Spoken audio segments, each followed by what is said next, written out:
வெள்ள பிடிச்சி தள்ளுறா சின்ன போலீஸ் 38 வயசு 40 வயசு இருக்கும். எனக்கு 60 அடியார் சங்க தலைவர்னு வேற சொல்றேன். மீறி மீறி என்ன தள்ளுறாங்க. இதுவே உங்களுக்கு கோபம் வருது.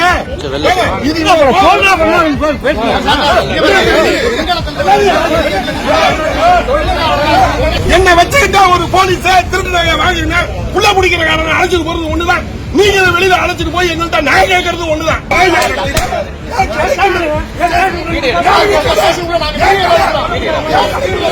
20 பவுன் நகையை கொண்டு வா உன் பையனை அழைச்சு கூட. அப்ப பிரச்சனை சட்டம் போடாம வெளில விட்டுறேன்னு சொல்லி ஏன் அவனை பிளாக்மெயில் பண்றீங்க. அப்ப ஒரு புள்ளைய அழைச்சிட்டு போய் 10 பவுனை கூட உன் புள்ளைய விட்டுறேன்னு சொல்றவனும் காக்கி சட்டை போட்டவனும் ஒன்றுதான். திருட்டு நகை வாங்கியதாக கூறி தனியார் நகைக்கடை உரிமையாளரை இழுத்துச் சென்ற காவல்துறை. நியாயம் கேட்க சென்றவரை தரதரவென இழுத்து தள்ளிய போலீசார். நள்ளிரவில் காவல் நிலையத்தை முற்றுகையிட்டு சாலை மறியலில் ஈடுபட்டதால் பரபரப்பு. ஏதாவது அந்த இடத்துல எவ்வளவு கல் இருக்குன்னு போய் பாருங்க. தள்ளப்பட்டா நகைக்கடை தலைவர் வராருங்க, வந்தோடனே பேசிக்கோ, கொஞ்சம் வெயிட் பண்ணுங்க. வெயிட் பண்றதுக்கு அவங்க சார் நாங்க என்ன கேட்கிறோம். இதுவே உங்களுக்கு கோபம் வருது.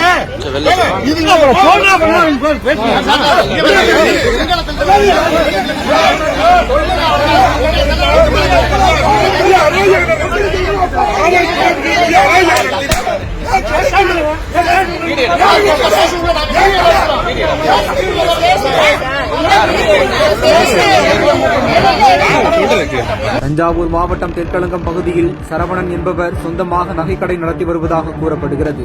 இந்நிலையில் நேற்று இரவு 7 மணி அளவில் அவரது கடைக்கு காவல்துறை சீருடையில் வந்தவர்கள் சரவணனிடம் நீ திருட்டு நகை வாங்கியிருக்கிறாய், விசாரணை நடத்த வேண்டும் என்று கூறி வலுக்கட்டாயமாக கடையில் இருந்து அழைத்துச் சென்றதாக கூறப்படுகிறது.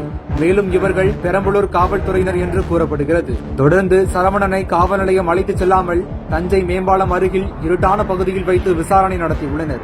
இந்த நிலையில் இதுகுறித்து தகவல் அறிந்து சம்பவ இடத்துக்கு சென்ற தமிழ்நாடு வணிகர் சங்க பேரவையின் தஞ்சை நகர தலைவர் வாசுதேவன் மற்றும் சங்க நிர்வாகிகள் சம்பந்தப்பட்டவர்களிடம் சரவணனை விடுவிக்குமாறு வாக்குவாதத்தில் ஈடுபட்டனர். ஆனால் அங்கு காவலர் உடையில் இருந்தவரும் காவல் சீருடை அணியாத சிலரும் வணிக சங்க தலைவரை தரதரவென இழுத்து கீழே தள்ளிவிட்டு சரவணனை டெம்போ டிராவலரில் ஏற்றிச் சென்றுள்ளனர்.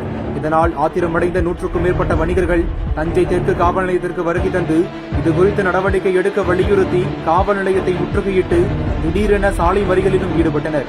பெரம்பலூரில் திருடு போன 20 சவர நகையை தஞ்சையில் கடை நடத்தி வரும் சரவணன் வாங்கியதாக கூறி காவல் நிலையமும் அழைத்துச் செல்லாமல் இருட்டான பகுதியில் வைத்து விசாரணை நடத்திய சம்பவத்தால் சக வணிகர்கள் தஞ்சை தெற்கு காவல் நிலையத்தை முற்றுகையிட்டு சாலை மறியலில் ஈடுபட்ட சம்பவம் பெரும் பரபரப்பை ஏற்படுத்தியுள்ளது.